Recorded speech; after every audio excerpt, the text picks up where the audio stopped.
with the release of a new album by the Alice Cooper Band, I figured it was long past due that I do an Alice Cooper review series. I will be reviewing each Alice Cooper album one at a time, starting with Pretties For You. For those who don't know, Alice Cooper was originally a whole band, not just a guy.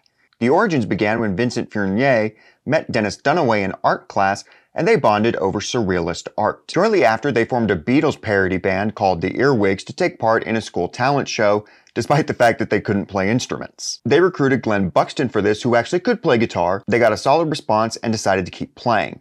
They acquired instruments and started to teach themselves how to play, with Dunaway taking up bass and Fournier becoming the lead singer. They went through a couple name changes, and by the late 60s had recruited Michael Bruce on guitar and Neil Smith on drums. The name Alice Cooper came about because they thought it was a funny contrast to their dark image and music. There's also a story that they got it from a Ouija board, though I've heard that was made up and not what happened.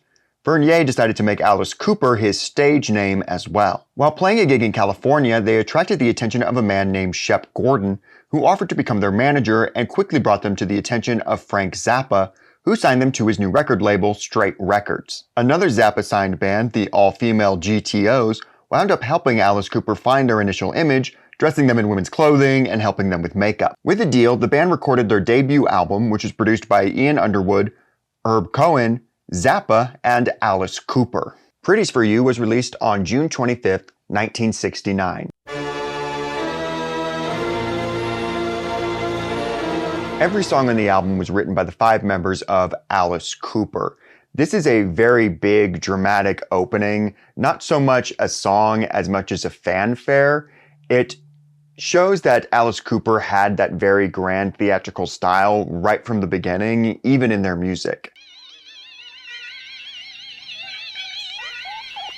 So this almost feels like a second fanfare. There's about 45 seconds of just noise before a very short Beatles kind of song. It's kind of random.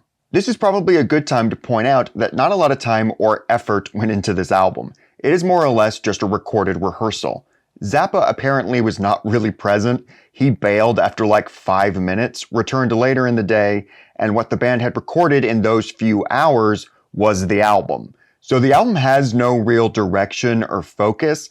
It's kind of just hippies jamming.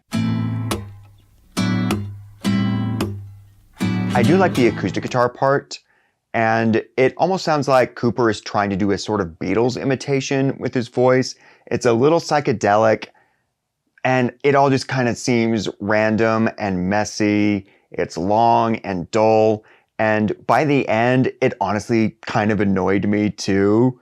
Like, I just find it unpleasant to listen to. Today, mother, let it happen, happy slapping, tapping, patio. This one's got some Beatle-esque harmonies, but I think it's dull and uninteresting. This one has a bit more energy and punch to it. I like the vocal harmonies and the riff is cool. The verses are solid and fun. I think a stronger production and a better chorus would help a lot. This is the closest I get to liking a song on this album. This track has a decently solid groove for the most part.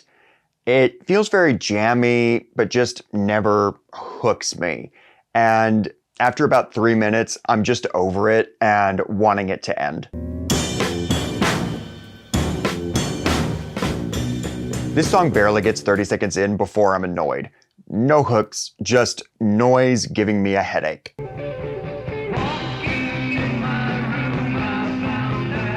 This song is actually a live recording, and the quality is kinda awful. There's no dynamics, everything is peaking and blowing out whatever the recording mic is, and then the song itself is just utterly dull.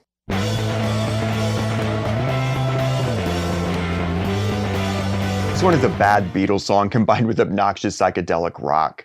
It's blissfully short, I guess. This song, of course, would later morph into the Alice Cooper classic, Elected. This version of it, this sort of early formation of it, is way too busy. The bass notes really muddy up the verses, and I just think the song is really annoying and kind of boring. What is this? What are we doing? Same complaints as every other song. Too busy, no hooks, nothing interesting lyrically.